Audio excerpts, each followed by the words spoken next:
social sciences can contribute to a better world. My name is Minouche Shafik, and I'm the director of the London School of Economics and Political Science, and we are delighted to have you all here today.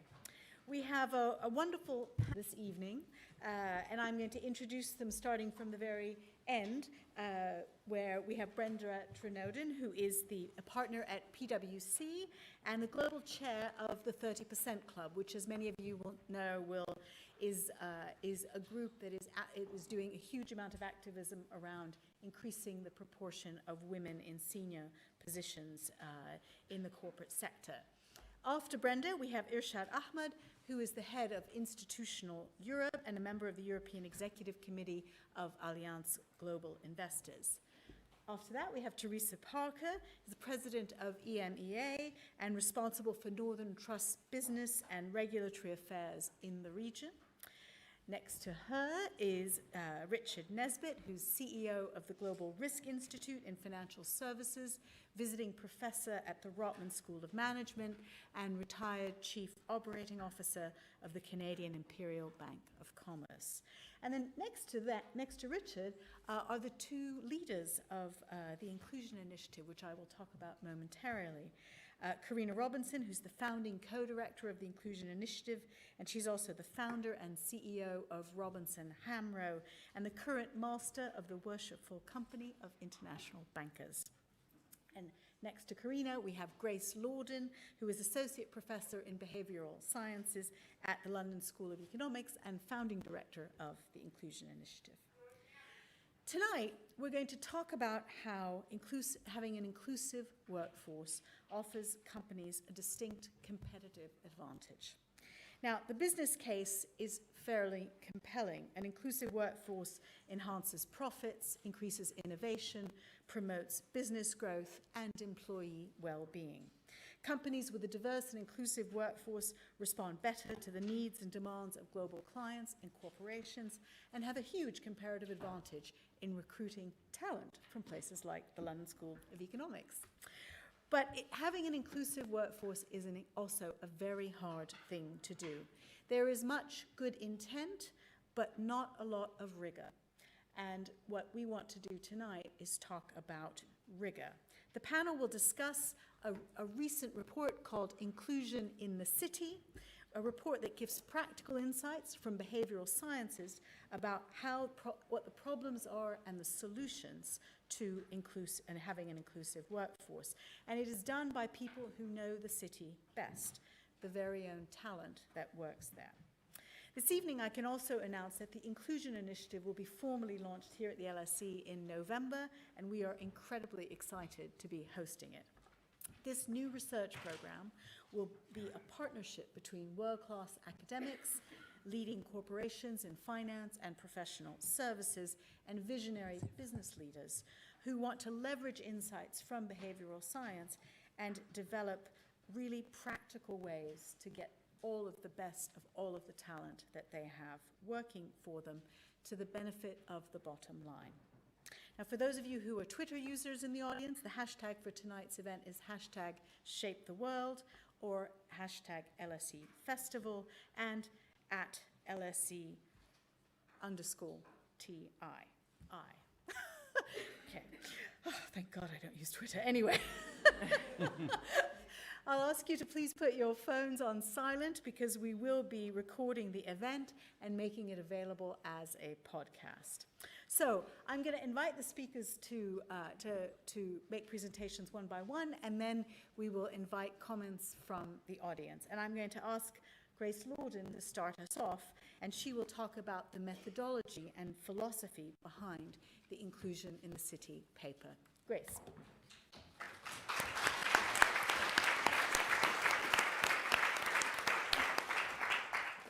Good evening. Thank you so much for coming on this rainy evening. When I saw that it was raining outside, I wondered how many people would turn up. So it's fantastic to see such a great turnout. I really appreciate it. This evening, you've come to hear about behavioural science insights and what it has to say about inclusion at work. And thankfully, I think when it comes to inclusion, behavioural science has a lot to say on this topic. These days, we do a lot of work which involves collaboration with others. So within the financial and professional services, we often sit together to assess risk. We sit together to be more innovative, to come up with creative solutions for our customers. And it might surprise you to know that when we sit in groups and individuals and deliberate, we often bump up against many more biases than we do than when we make decisions on an individual level, which sounds really, really odd, but very often when we put groups together, they're not greater than the sum of the parts, and they're not even the sum of the parts. And I'm not talking to you about toxic work environments.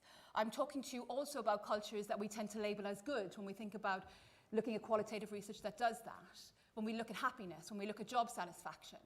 And I think the reason that kind of underlies that is when we come together as groups, as individuals, we're much happier and we're much more comfortable deliberating solutions where we all have shared information, where we all know what's going on in the room. And very often we shy away from the outlier idea, or the kind of innovative idea that comes from the corner. The Inclusion Initiative at the LSE will launch in November, as Minouche has said, and it's motivated by our belief that actually when we increase inclusion within firms, we not only make workers happier, but we also improve things like P&L, bottom line, we reduce behavioural risk, we make people more creative, we make people more innovative.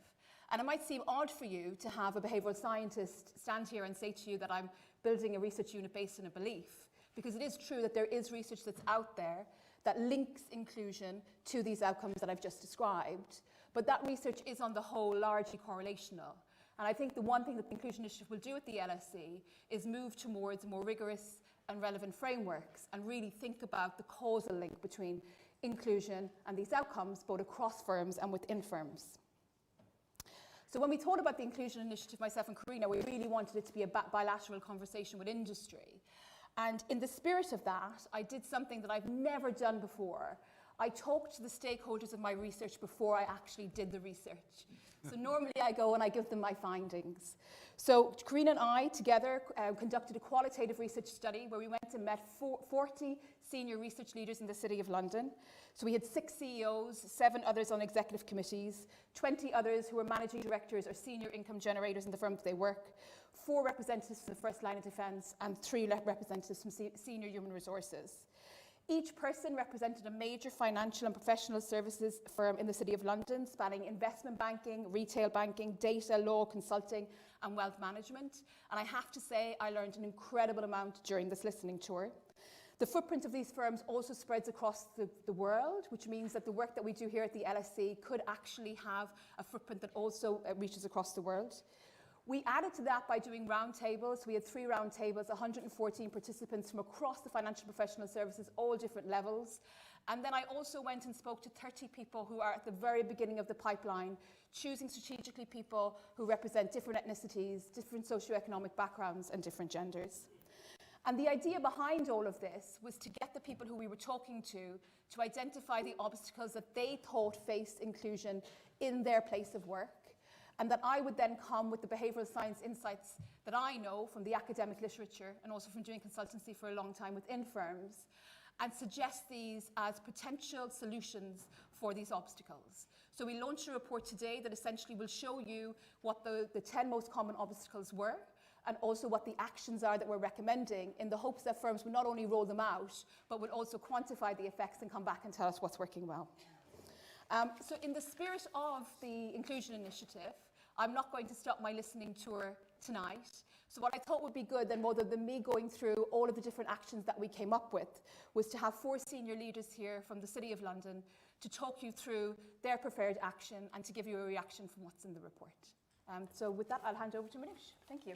Okay, very good. Thank you, Grace. So I'm going to invite Brenda to start us off, and she's going to speak to us about changing minds about what is a good candidate. Thank you very much, Minouche. And just to say at the beginning, I was so delighted when Karina introduced me to Grace and I heard that they were doing this work, because the 30% Club has really shifted to talking about inclusive culture from just talking about diversity. So we think this is absolutely critical. Tonight, I'm going to talk to you about candidates at every level of organizations. And first, I would say, and Grace touched on this, just the term good candidate is a very subjective term, because of course good means different things to different people. And so I think that in itself is tricky. I think we really need to challenge ourselves in terms of cultural norms when we think about fit and we think about good candidates and who we want to work with. And that's at recruitment level, when you think about graduates coming into a firm. That's at promotion levels. That's thinking about work allocation, because often who gets allocated the jobs with big projects, the high-profile pieces, really matters. And ultimately, that goes all the way up to executive levels and actually to board directors and to chairs. And so, this is something that applies everywhere. And we recently had a 30% club session the week before last with a group of the search professionals that make most of the big board appointments here in the UK. And we talked about this a lot. And it's amazing how the themes come through.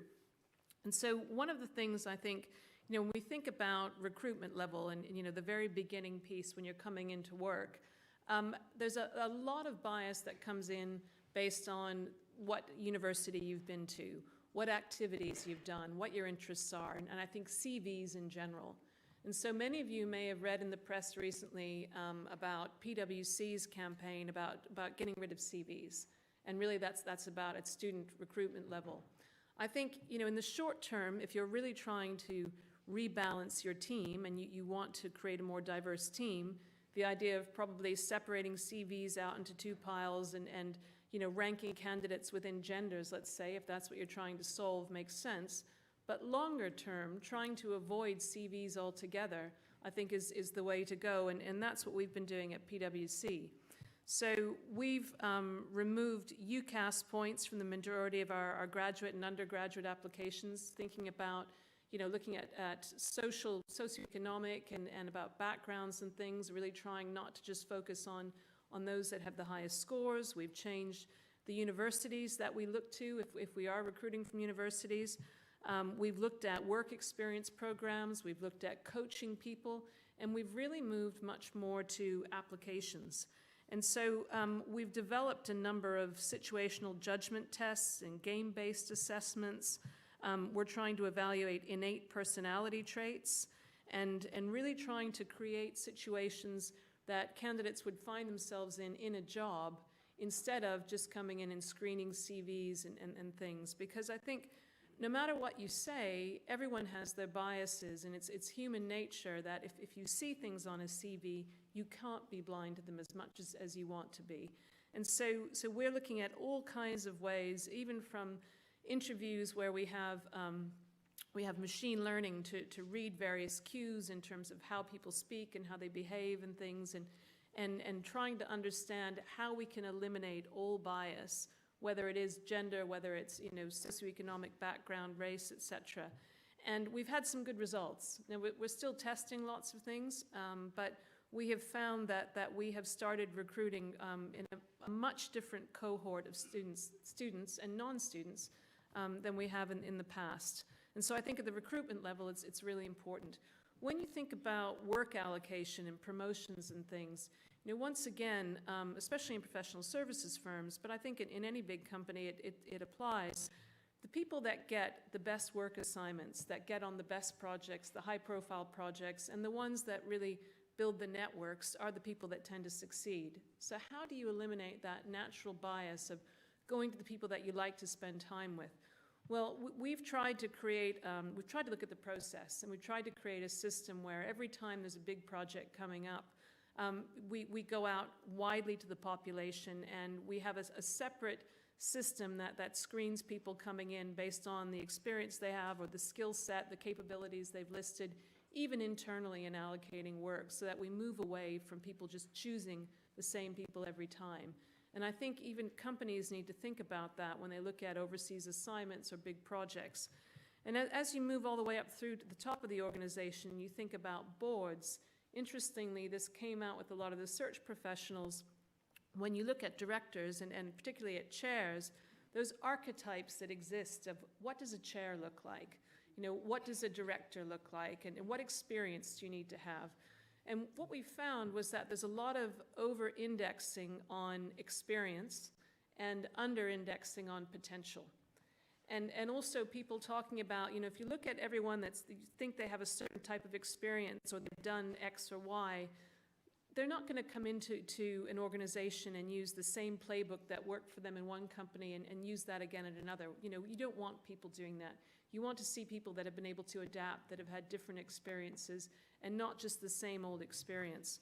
You know, we also look at the fact that people tend to have one model of what a board director should look like, rather than thinking about building a complementarity of skills. One of the other things that came out was boards wanting to always have chairs who've had chair experience. Well, if every chair has had chair experience, we're soon going to be running out of chairs, you know, to chair some of the biggest companies. And what is that chair experience that they need? Why can't we start thinking about, you know, building up some different candidates there? And I think that the last one around, you know, being more inclusive is, if we think that all board directors on the biggest companies have to have been a board director before, or have to have been a CEO or CFO, once again, you know, you're getting to a very narrow group, and you're really not benefiting from different perspectives, different views. So every board could probably have the capacity to have at least one person who hasn't had that experience before. And the rest of the board could certainly help bring them along. I mean, surely it's not beyond the wit of man or woman to learn how to be on a board. So, I mean, I could talk on about this topic for ages, and I don't want to overrun my time. But I think, you know, all of us need to really challenge, as I say, from recruitment to promotion to retention, you know, from the beginning all the way up to the executive and the board levels. Challenge those archetypes, challenge the job descriptions, really ask, you know, if not this person, why not? And if not now, when? And really think much more carefully about that. And I'll stop there. Okay, thank you, Brenda. You've put out a lot of interesting and challenging ideas that challenge our preconceptions, so I'm sure you're going to get lots of questions. Let's turn to Irshaad, who will talk a little bit about being inclusive at the beginning of the pipeline. Thank you. When I moved from Toronto 10 years ago and started working in the city, I think one of my early observations was, why aren't there more people who look like me? And maybe even more to the point, because I'm of South Asian descent, why are there no black people? 10 years ago, there were virtually no black people working in the city, certainly in the company and universe I worked with. So when I started asking around, the most common answer I got, well, at the front end of the pipeline, effectively when people are coming out of school, no one applies from these particular ethnic backgrounds. So it's a supply problem. It's not our fault. It's a supply problem. Okay, fair enough. If you've not read, a good friend of mine, Dawood Konateahulu, writes a blog. It's called Talk About Black. And he wrote a fantastic piece some time ago talking about, effectively, kinks in the hosepipe that impact people of either South Asian descent or black people from getting into this industry, using his own personal experience. And I would commend that to you, because it's a brilliant piece of work, and followed up by an interesting personal reflection by Gavin Lewis, who now works at BlackRock, talking about his own experiences as well. But fundamentally, I think the challenge that we have is how to actually get people from various communities to even think about our industry, because it is actually, if there are no applicants coming in, then the problem will continue. Now, last night, as it happens, I was listening to a podcast, not something that people of my age tend to do a lot of, but I was. Gregory Porter, who's a fantastic soul singer, was interviewing, was having a conversation with Annie Lennox. And they got to a part of the conversation where they started talking about something I could relate to called code switching. When I was growing up, I found out that I actually speak differently to different people. And my kids now joke at me that when my dad calls, I drop into this Guyanese way of speaking, because I'm originally from Guyana. When I'm speaking to people from Toronto, maybe if I'm speaking later to Richard, I might sound different than I'm speaking now. We all speak to be understood. And I think that's important, actually, because if we use the language that we use to communicate with each other to try to speak to young people of frankly any background, it's not going to work, because they don't speak like we do, and they won't understand the way that we're trying to communicate to them. So Those are just some general reflections. What is happening in the industry? Unfortunately, Allianz Global Investors isn't a big enough employer to move the dial by ourselves, but luckily we're part of the Investment Association. And one of the great initiatives that is part of the Investment Association is something called Investment 2020. And that organization seeks to take people from all different types of background, but also not just ethnicity, but also academic backgrounds, people that might not have even contemplated asset management or finance as a possible entry point, and try to get them into the investment industry. And that organization has been very successful working with asset management firms to get a much broader spectrum of people in at the earlier stage of their career, and hopefully then that will build up. That's the first thing. The second thing that I think is happening in schools right now, which I comment on in the paper, is apprenticeship programs are now much more common and are not being presented in a way that is somehow negative. I think in the past, if you were going to come out of school, either fifth form or sixth form, and choose to go to an apprenticeship program, there was somehow some form of stigma to it. Oh, you couldn't get into university, and hence you're going to try to find some other thing. And now it's being presented, the government and others are presenting it in a way that is actually very, very positive, and not as an alternative to university, but as a complement to actually potentially, by the time you finish your academic career, you also have work experience in a particular career, not necessarily investments, but whatever career it is you want. And I think those types of things, apprenticeship programs, things like Investment 2020, we need to have a lot more of those types of initiatives going on. The last one that I'll mention before I end my comments is I was once involved in an organization that's now part of the Princess Trust, which was trying to go out into communities and deal directly with individuals from a mentoring perspective. And I do think that there is an element of trying to get people into the pipeline of future hires that unfortunately is about one-to-one discussion, about actually going into schools and having individual conversations or group conversations with young people, perhaps sometimes even with their parents, to talk to them about what the actual future potential of their children and what their careers are. And that is hard work. Unfortunately, it doesn't involve social media and Twitter and all those types of things. It is actually one-to-one conversations. There are still organizations out there doing it, and I hope that they continue to do that. But that's probably the last thing and the hardest thing that needs to be done, just simply about raising awareness of the opportunity that exists, because I think still not many people actually outside of our industry really know what it is that we do, other than maybe they read about evil bankers in the newspapers. So I'll stop there. Happy to Thank take you, questions. Irshaad. Thank you very much. Let's turn to Teresa, who's going to talk about the role of the environment. So when I was talking to Grace as part of her listening tour, one of the things she did is she said, what made the difference in your career? You're a woman, you've done very well, you did have an economics degree, you did get a graduate degree, but what made the difference? And it was the environment. It was a time of tremendous growth. I was lucky to hit that streak, and that meant a couple of things. It meant that it was opportunities that were there for everybody. I wasn't, me or other women going up the ladder weren't taking opportunities away from someone else. It was also a time where getting things solved mattered. Getting a good answer mattered. Competition was really, it was a very disruptive time. Competition was quite high, and if you could figure that out, that really mattered. And so that overall macro environment really made a difference in terms of a generation of women, I think, that actually got an opportunity and didn't have a lot of the politics they might have had and could break through some of the barriers that were there before. But what that also did, that was a macro environment that mattered, but I think also the micro environment that happened at that time was really good. Because it was so disruptive and because things were moving so quickly and financial services were changing, figuring out something that was better than the competition mattered. So wherever the answer came from helped. That was really, really important. So I think the group dynamics changed at that time.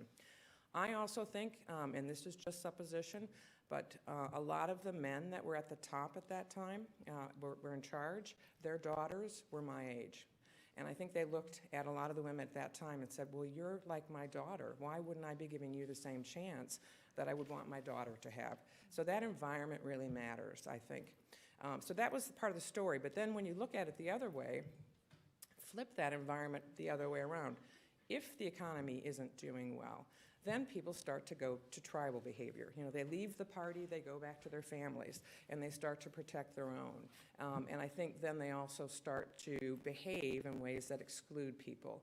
And I think that's the environment that actually, and uncertainty causes that too. So if you don't know what's going on, people start to do rumors, you start to protect your own. So that environment, I think, really can be a positive, but also a negative. And so I think that overall environment really matters. So you can see then, you know, if you go to an environment that isn't that positive, you don't hit that lucky streak, the economy's really going, that you could really lose a lot of ground in terms of inclusion, in terms of creativity, in terms of thinking about things differently.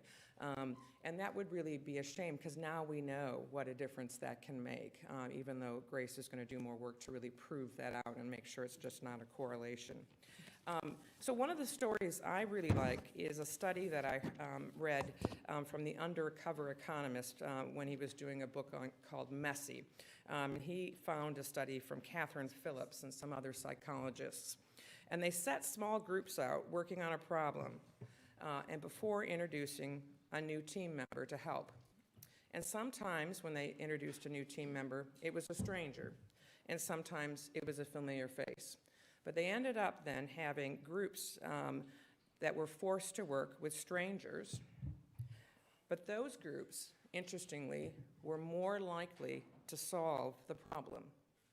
But their experience was slightly more uncomfortable. And they sharply underrated their success. The groups that worked with friends did much worse, but they had more fun. And they were under the illusion that they'd done a good job. So I think the inclusion piece is quite interesting, because actually you might not feel like it's quite doing as much as you think it is. But if, in such disruptive times, getting those different perspectives actually really matters. And I think what happens in groups, and I see this in my own working environment, where groups come together where you don't all know each other and you don't have all those codes that work together, you actually have to ask, why do you think that? Why would you do that? What did you do last time? What was your experience? And actually that sort of conversation is what gets you to better answers over time. So I think that it's really, really matters in terms of our future. And as a leader in the environment and making the environment work, I think about that. That's one of the things I really think about. And I think about meetings where I go in, and I did have this experience a couple of years ago in my own organization, which I think is actually pretty good. I walked into this room of all men. They were all wearing dark suits. They all had white shirts on, and they were all like, and I was supposed to come in and present. And I thought, if I'd been a younger version of myself, that would have been really hard. So I said to them, do you guys know how scary you are? And they're like, really? They don't even really know. So I think it's just those things that actually make more people feel comfortable. I mean, you have to be pretty strong and confident if you're going to walk into that sort of room. And we all do it. And I think that's one of the things that the microenvironment needs to change as well, is that we all have to take responsibility, I think, for making those environments something that we can actually hear the other voices in the room. Very good. Thank you, Teresa. I saw lots of heads nodding in the audience as you were speaking. Richard, tell us a little bit about speaking to a different kind of shareholder. Sure. I've heard a lot of fantastic comments. I'm not going to be as brilliant as these people, but and by the way, I was an evil banker. In fact, somebody used to call me a bankster, But you're Canadian, and everybody likes Canadians. And I was going to put a plug in. The secret of my success was I went to the LSE. Yes. Everybody likes people who go to the LSE. No, you like me, right? So I retired from the CIBC, which is a Canadian bank. Our head is here, Wayne Lee, and in 2014. And that year, for some reason, well, I know why now, but the Women in Capital Markets gave me this award called the Visionary Award. And the Visionary Award, when I said, why are you giving me the Visionary Award? And they had never given it to a man before. And their view was all the work I had done in advancing women throughout the organization for, 15 years. And I said, yeah, but no, I was just trying to make more money, okay? I was just trying to make the company better. I was, and yeah, we had a whole program of advancing women and others into more senior positions. But because I observed that if you combine men and women together on a project, they deliver a better result. So you should do that, right? If you're a leader, okay? And to do that, because when I started, 90% of the employees were men, you actually have to go and hire more women, right? At all levels in order to accomplish this. So then people said, well, why don't you write a book? And so I wrote a book called Results at the Top with a co-author called Barbara Annis. My co-author is Barbara Annis. And the whole premise of that book is why it's in men's responsibility to promote diversity. It's in their interest, okay? And why? Because their company's going to do better, and then they're going to do better. And if we can and that's why it's very important to have men engaged in this discussion, okay? Because first of all, they control a lot of the reins of power. Just look around, in terms of business and government, et cetera. It's getting better, but it's still there. And so you need their support, and you need them to act. And so what does that come down to? So I felt that was what my shareholders wanted me to do, okay? I was going to lead this organization, and of course, we want to produce good financial results. There's lots of research that says the more women in leadership on boards and in management produces better financial results. There's a tremendous amount of research that says that. So my question to audiences of leaders, which are mostly men today, still, unfortunately, although getting better, is, isn't that your job? Shouldn't you be doing that? So that comes down to, I think, convincing more men that it is their job, okay? And men drop into three different groups, I think. There's a lot of supporters today of believe this, okay? And you can see them out there all the time. We were just talking to a bank whose CEO is a very strong advocate and supporter of diversity. There's another group of people that will ultimately die that really don't believe this. And by the way, no one ever says they don't believe it anymore, right? No, but you can tell by their behavior. Some do. Yeah, maybe some do. But and then there's this big group in the middle, that go, yeah, this is a pretty good idea, but it's not my problem, right? That's the view of most men, as they're coming up through the organization. Hey, it's a pretty good idea. I think we should do that. We should be inclusive. And, but it's really not my problem. My problem is I'm trying to get ahead, right? I'm trying to make money, get ahead, do well in my career. So we need to convert more of those people to think, well, it's not your problem, it's your opportunity, okay? And that's what shareholders want. So part of the work of the Inclusion Initiative, which is the reason I'm working with Grace and Karina, is measurement, okay?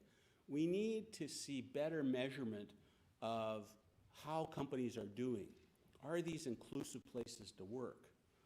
There should be, just, how there are these shareholder, in terms of governance indices and things like that in various countries. There should be more measurement and more publicly available indices on how inclusive companies are. And then we can then take that work and compare it to the results. And so part of the work of the Inclusion Initiative, Grace has convinced me of, is that we need to get more measurement. There's a lot of information out there, but people have been reticent to measure, partly because they're not very proud of their story, quite honestly. Now, there are companies that are proud of their story. I hear about them all the time.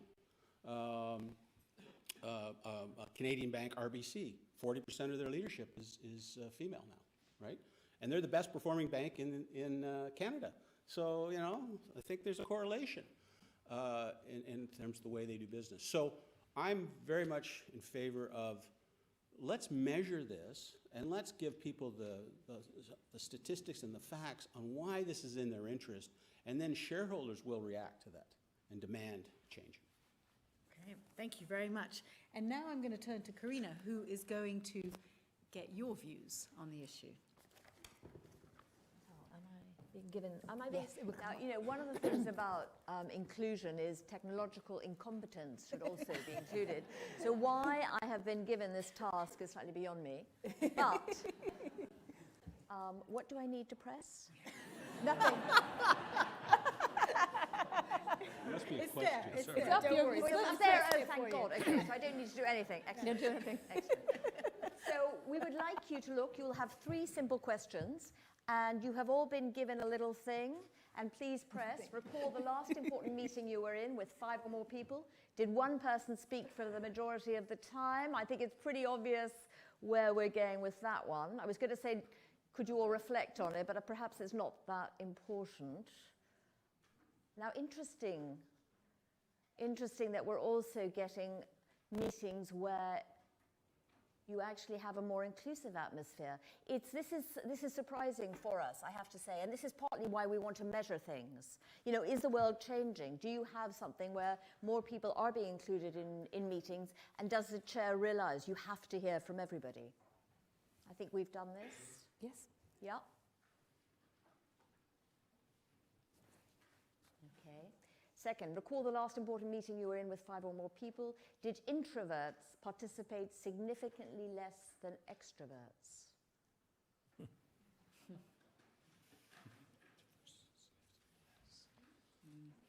I mean, one of the things about inclusion, we talk about gender diversity, sexual orientation, ethnicity, but the truth is, everybody is either an extrovert or an introvert along a range.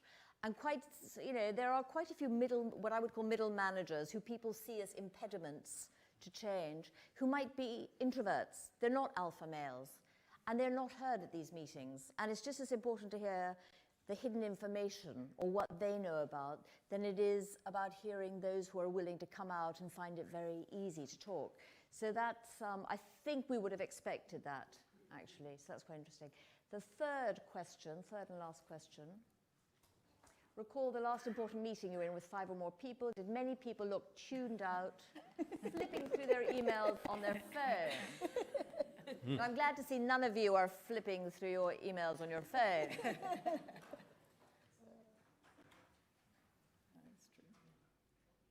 I mean, that's something where it slightly obviously depends on corporate culture, because it may be seen as very rude and therefore people don't do it, even though mentally, you know, they've tuned out. But it is an important issue because it does mean that you're not really being included in the ideas, or maybe actually you shouldn't be in that meeting because it actually is irrelevant to you. And yet again, they've created a huge meeting to make sure they bring everybody along, but in fact it's not necessary. So an interesting last remark. Now this is, you know, it's a slightly facile way of doing this. Obviously because it's all of you and you're slightly self-selecting because you're here because you're interested in diversity and inclusion. But one of the things I find most interesting is as soon as you have data, it's much more convincing. The other day, I was with the CEO of a quantum computing company, and they have this incredibly inclusive culture. And they don't have a vision about it or anything, but it's partly because they have a lot of scientists, and the scientists are on the autistic scale. So you do have to, I mean, these are brilliant people, but you have to bring them out a lot. And the CEO realized that to be a superb company, that's one of the things they needed to do. Now, the reason I mention this to you is because he also said to me when I was talking to him about the work Grace and I are doing at the LSE and the launch of the Inclusion Initiative and my being involved in something called the Worshipful Company of International Bankers, which I'll tell you about, he said, why the hell are you sticking to the city? It's got a terrible atmosphere. It's not inclusive. It's all about greedy bankers, or banksters, as Richard called them. But finance can change the world. You know, green finance, how are we ever going to get to solutions if we can't help in the transition, the energy transition, if we can't help finance renewables? There's loads of stuff, and finance will always be important, whether it's bankers, whether it's fintech, whatever it is, professional services in the city. So I think that's why I'm still sticking to the city, and I believe we can make things change. Now, I want to talk about the Worshipful Company of International Bankers, and we have a few members here. It's a 700-wide network of people who are bankers, accountants, because in the city, it's not just about great organizations and great people like the four you have sitting over there. It's also about the informal networks. And one of the things I saw with this livery company, and it's a mouthful, you know, the Worshipful Company of International Bankers. I mean, it sounds pompous, doesn't it? But get younger people in, get everybody in. We recently had our annual banquet, and if you looked, you thought, oh my God, you'd never believe this is a livery company, because it's about including people in the networks that will help them in their careers and allow them to help others. And some of the biggest proponents, and because I needed quite a few champions within the Worshipful Company, and yes, it was the obvious ones, the women, the few ethnic minority members we had, the few gay members we had, but more than anything else, it was the older, white, middle-aged men who were with me on this and helped immensely. And without them, we wouldn't be changing the organization as we have. Now, one last quick line, and then I'm going to hand over to Minouche. The Inclusion Initiative is something that was born when Grace and I were out there talking to the city, and Richard just said, why is this just a report? You can use behavioral science and data to make change happen. And we need to make change happen. And the best way of doing it is by using the amazing resources at the LSE, both in behavioral science and in data. And it's cross-fertilization. We've got all these different departments here, you know, incredible learning from all over the world. But what we also have, and I think this is crucial, is we have great champions in the city. And I can't tell you how lucky we are to have these four people here, because we will work with them and with others like them in partnership to make change happen and to prove to some of those who don't believe that it works, and to others just to help them on the journey, because it's not an easy journey and it is a hard task. Anyway, thank you. Thank you.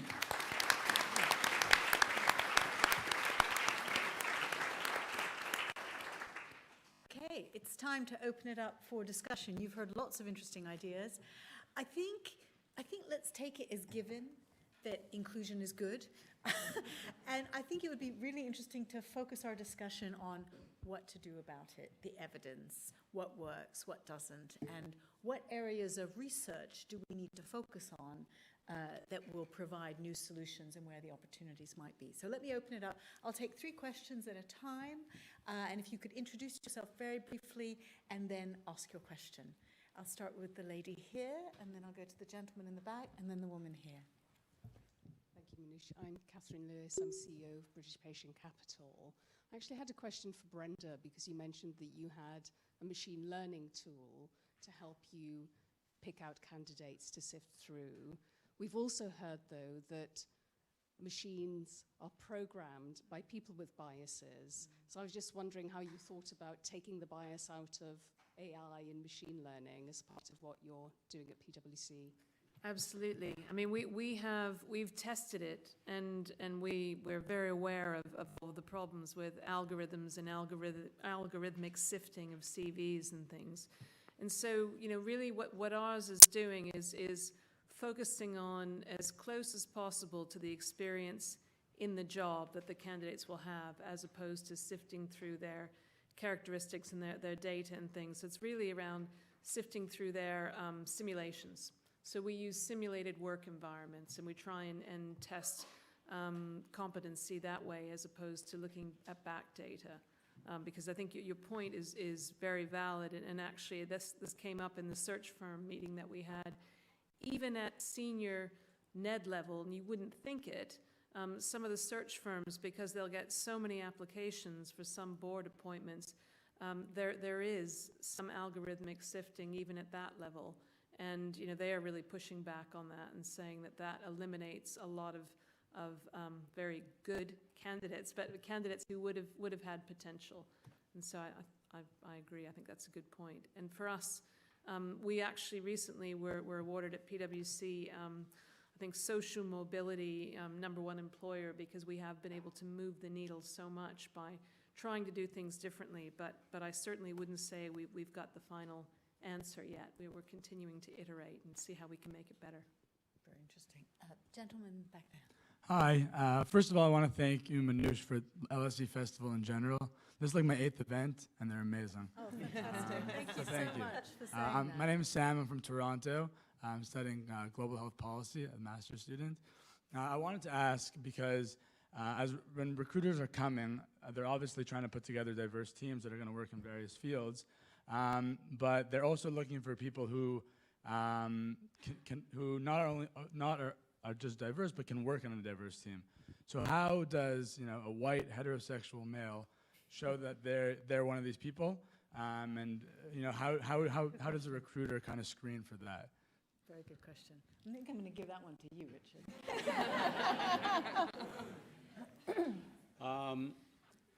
It's a very good question.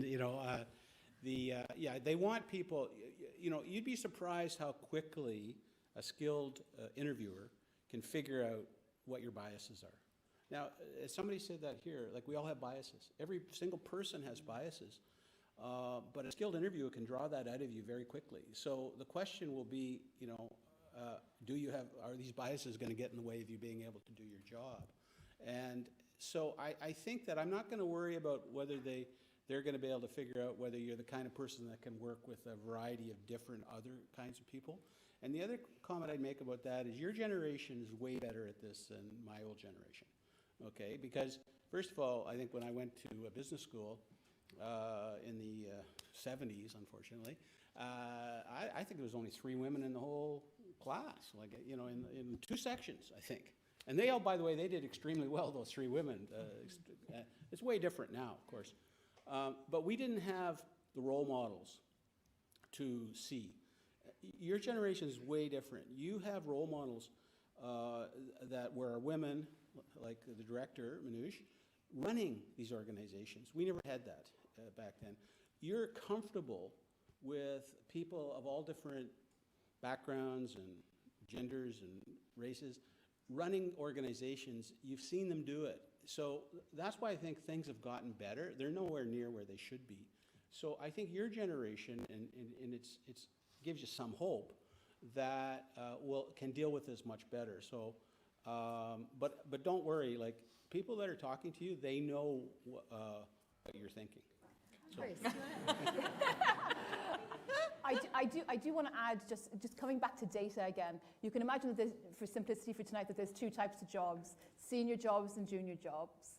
And for the senior jobs, one thing that some innovative companies have moved towards is not asking people in an interview whether or not you care about diversity and inclusion, because everybody says yes, but asking for evidence on who you've brought forward in your teams through the past, and looking to see who you did joint projects with, who you were co-authoring with, because it's very easy for us to say that we care about diversity, but actually if you look retrospectively and look at your actions, because I'm a behavioural scientist, it's not what you say, it's what you do, there's a lot of bang for your buck.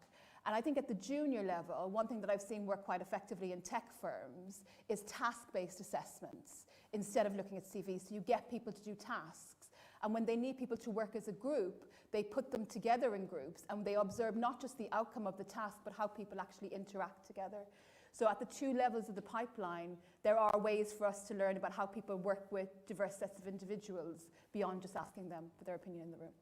Can I, Please, Irshaad, go ahead. one thing we do maybe specifically on this issue, because it's an important question and a difficult one, and I'm not sure that we necessarily have the perfect answer, but in reflecting on how to deal with this is what the interview panel, or the sort of the composition of people who are interviewing candidates, particularly graduate candidates, are. And so there, actually, we do our best to get a reasonably diverse group of people in multiple dimensions. I won't go into all the dimensions we look at here, but even not necessarily the most gregarious people doing interviews, because actually it's amazing how when an introvert interviews someone, so they're relatively quiet, eventually the other person just starts filling the room with stuff.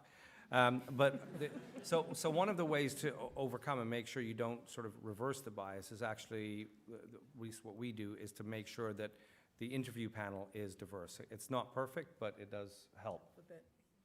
Woman here. Thank you so much. Hi, my name is Jenny Knott, and I'll just mention briefly, I was a female, obviously, CEO of an investment bank in the City of London, and I now specialise in technology and advising firms. And the reason that's important is because a lot of the boardrooms, and I am a chairman of a board and a NED of various organisations, want evidence, want science of something that links two parts of my career together, which is an inclusive culture. Obviously, I worked for organisations that embraced inclusion, because otherwise I wouldn't have had the career that I did and was able to enjoy. But secondly, with innovation, I try and demonstrate, and I advise them today on an inclusive culture will improve innovation, which means for the city, for the organisations that I work with, the bottom line. The science is pretty poor. There's a few publications out there, there's a few bits of research, but it's pretty poor. However, in the practical level, whenever I start these debates, whenever I start these advisory tasks, I start with, and I think both the ladies at the end, so forgive me, Teresa and Brenda, you hinted at this, about recruiting people who don't fit.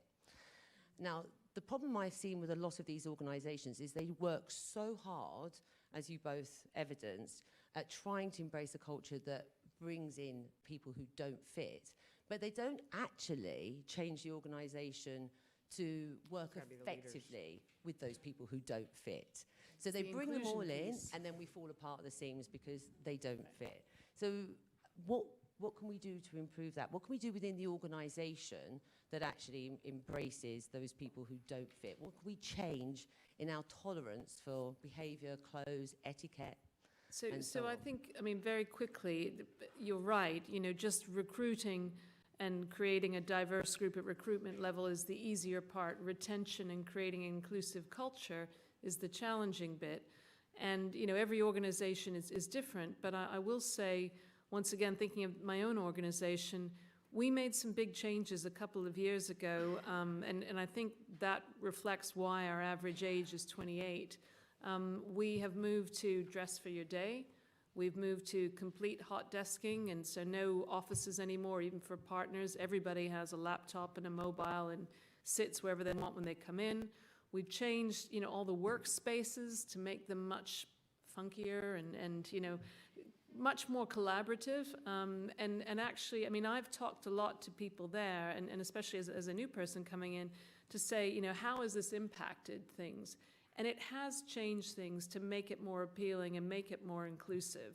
I mean, you can't change everything just by changing an office layout, but I have spoken to a couple of other companies who've done that. They've taken the opportunity when they've moved or they've been refurbishing to say, let's see if we can change the culture a bit by changing the dress code, changing the office layout, and just thinking about the environment. I think, you know, from a different context of environment to what Teresa brought up, but I think that's one way. But you're right, companies have to be very, very deliberate to look at, you know, how inclusive the culture is, because you can have as much diversity as you want, but if your culture isn't inclusive, none of it's going to stick and it's not going to thrive.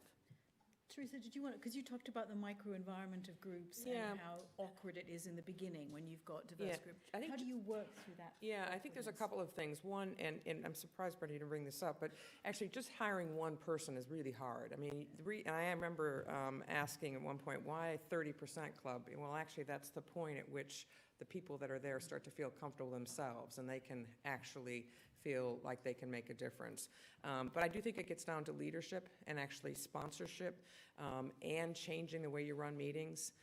And so, yeah, it's changing the organization, but also just one person can be really hard, or just one, if it's a minority, a real minority, that's tokenism, that's really hard, and that's hard on the person. So it actually has to be more that it has to be a broader group, but then leadership has to say, I'm going to help make this work. And I think you can start to evolve the way you actually change. So men to women, starting in terms of the schools you go to, the problems you give people to solve, who leads meetings. I mean, there's just things to shake it up. And actually, one of the things that I found interesting, I was able to work in Asia for 5 years, and I was given cultural training there. And one of the things I was told is it's so hierarchical that whatever you say, they will do. I'm like, oh, gosh. Wow. So one of the things I had to... Just like that at the LSE. Yeah. Whatever I say. Whatever you say. Yeah, there you go. But one of the things I did then is I started, and I told everybody, when I'm going to do meetings, I'm going to ask opinions, and I'm going to start with the most junior person. I mean, it's a bit like they do in Japan, but actually that changed, so that wasn't my view that was the first view. It was, and you changed to adjust to the culture.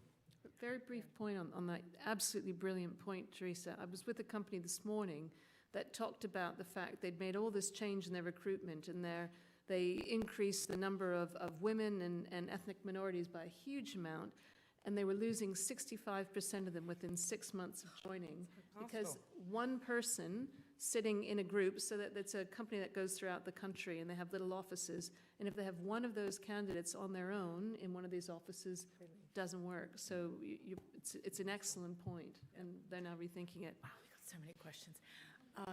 I'm going to take, we've got 2 minutes, and I've got about 15 hands up. So I'm going to take 3 or 4 questions, and then I'm going to ask each of the panelists to just react very, very quickly, if I may. But you've got to keep the questions really short so I can do justice to them. I'll take the gentleman in the back. I'll take the gentleman here, the woman here, and the woman here. I'm sorry that She's won the lottery, she thinks. Thank you. David Pearson from KPMG. I'm a Director, Culture and Engagement and Inclusion and Diversity. Can behavioural science help us understand why the word love is taboo in corporate environments in the city? Okay. I'll come back to you, Grace. Hold that thought. Gentleman here. You could maybe give the woman here the mic since you're there. Oh, you got it. Go for it. I've got it. Claudia Aiton, independent consultant in D&I. My question is really focused to Grace and Karina.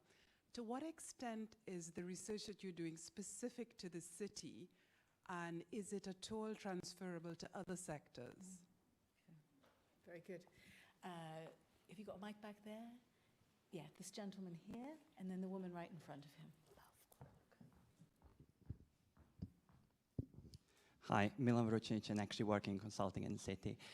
Going for some of the recruitment events, the type of questions that we are getting from students are not so much about like what work you do, etc. There is Google for that. But what are you doing on inclusion and diversity? What are you doing about mental health? What are you doing about all of those aspects? Having in mind that for the new generations, inclusion is a minimum that they consider. Mental health is the minimum that's not even negotiable anymore. What is next?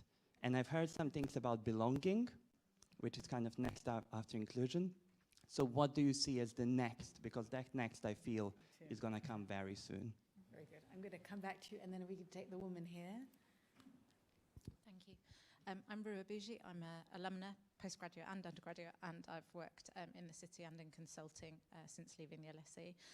My question was regarding Teresa's very generous point about the macroeconomic conditions supporting her advancement. I'm sure being very modest. We're obviously in a cycle of the economy where there's a lot of kind of volatility and quite a danger that some of the kind of the progress that we've made, if people revert to the behaviours that you described, will see us backsliding. Are there some things that you think can be done by organisations and individuals to stop those gains being lost, kind of in the current time that we're in? Thank you. Good. I'll just ask each panelist, and I'll end with you, Grace. Brenda, any reactions to those? Well, what's the next big thing? I think, belonging was a good point. I know people that are now heads of diversity, inclusion, and belonging as a new title. Wow. So I think purpose is a big thing, and I think, if you have a sense of purpose and sense of belonging, then I think you really get engagement. But the other big piece is looking around, inclusion in terms of design And, when you think about product design, service design, advertising, marketing, I think we're shifting to not just having an internal focus around diversity and inclusion, but having an external focus on it as well. Very good. Irshaad. If it's okay, I'll respond to the same question. For what we're seeing, the next big thing is people want to work for companies that are doing good.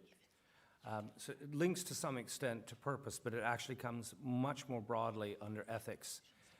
And are you operating in a way that we can be proud of? We were talking about a particular company, I won't mention its name, a little bit earlier, that actually acts in a way that keep people, that draw people in. They're proud to say, I work for this company. And lots of people of this generation that we interview these days ask very penetrating questions about that. I think so. If that's the next big thing, but it's certainly a thing that's developing now. Okay. Teresa, anything you wanted to add? I'm going to take the question on, how do you not backslide? And I think that if I go to the macro environment right now, there is a lot of uncertainty. Predictions this year that the world growth is going to be halved because of the coronavirus. But it is also a time of incredible disruption, the technology that's happening, the generational change that's happening. And so the companies that are really successful right now get that and are actually very inclusive. There's maybe some things maybe aren't that good, but in some of them, but I think actually that's the thing, that macro environment, where mine was sort of serendipitous, gosh, the economy's taking off, a lot of women have good education, you get to go along with the tide. I think that actually means with that knowledge, firms that are purposeful about that will not backslide. The ones that do backslide, I think, are not going to survive, or will just, step along the bottom, yeah. Anything you want to add? You going to do the love one? I am. Good. So, that's not the first time I've heard this. I'm an investment banker, right? And you'd wonder, what the heck are these guys talking about in investment banking? But, 30, 40 years ago, if you had brought this up, we would have, labeled you as an oddball, right? But it's coming up more and more often now in conversations. And I think, I don't know how to deal with it, quite honestly, but the word respect, is part of love, I think, especially in a marriage, for example. If you don't respect your other partner, I don't know, how you can expect to live together. And what I'm seeing in organizations is this is one of the real challenges we have, to ensure that everybody respects the other person, whether the, gender, race, socioeconomic background. And I'm finding that's a real problem, I got to tell you. It's how do you create a culture of respect in the organization? And it doesn't happen just because you write it down in a code of conduct. It happens because tone from the top, the leaders, walk the talk. And I'm on a board of a company right now. We're dealing with that issue. So a disrespectful culture. And by the way, it goes everybody can be accused of it, right? So I like that question because it's quite intriguing and quite, how do you inject love into investment banking? I don't know. But if we just had more respect for each other, and you respected the clients, you respected your coworkers, I think we'd have tremendously better organizations. And that's something we should, really teach as a core value of everybody, I think, right from the time they're little children. Okay. Karina. I'm not going to take love. In fact, it makes me feel so uncomfortable that I now realize after this panel that actually it's probably the most important question that's just been asked, because I feel uncomfortable. And as we said, Teresa, uncomfortable feelings are probably because there's something in there. Mm-hmm. But I actually want to talk about skills. To me, and going back to what Irshaad was saying about, the truth is, as an organization, it's all about talent. Can you recruit the talent? There isn't enough talent out there, and there's huge competition. And the best talent is what's going to make the difference to your organization, especially in the city. It's not about finance anymore. Everybody's got access to capital in one way or another. It's about, can you get the best people and the people who can deal with what Teresa was saying about all the disruption that we're going to see. And that's what's going to make organizations change. Grace, last word. Thank you. So I'm going to take the easy question first about whether or not the lessons that we will learn will replicate in other places. And I think behavioural science as a discipline is what we call weird. So it's Western, educated, industrialised, rich, developed countries are really the focus of 95% of the research that we have. So I think the answer is yes, I'm hopeful that they will replicate in other countries outside of the UK, for example. But I'm really looking forward to finding out, to actually doing research in the field. I think if we move industries, we have to really bear in mind what the proportion of individuals are within particular occupations. So financial and professional services is a really interesting occupation. And for simplicity, I'll take gender. But in the pipeline, we do have enough women. We just lose them as we go along the pipeline. So whether or not we can take those lessons to tech is, again, something that we have to work out. But I'm really looking forward to trying. And when I kind of think about what's next, so the idea that inclusion is totally resolved, I think that maybe people do feel happier at work, but I really don't think that all voices get heard equally. And I do think that there are people, particularly we spoke about introverts tonight, but there are other ways that we can actually slice the data where you do see people having these really fantastic ideas that don't necessarily get heard. And if within the next 3 years I manage to resolve that, I'm really looking forward to thinking about what's next. So thank you. Very good. So I'm going to say one thing on the love question, which is at LSE we've got a lot of people doing research on well-being and happiness. And the overwhelming conclusion of that research is that the number one determinant of people being happy is the quality of their social relationships. And I think love is a big part of that. It's also interesting finding that one of the times that people are least happy is when they're talking to their boss. So clearly we need to inject a bit more love in those relationships. So I wanted to thank you all for coming. I wanted to especially thank our panelists for a fascinating conversation. I think I would also just say watch this space. The Inclusion Initiative will launch in November. We'll be generating lots more interesting research, and we very much hope that we can engage everyone here in those findings and in this important agenda. Also, do come to more of the LSE Festival. It runs until Saturday, and please feel free to pick up a program, and we very much welcome you to come to as many events as possible. Thank you.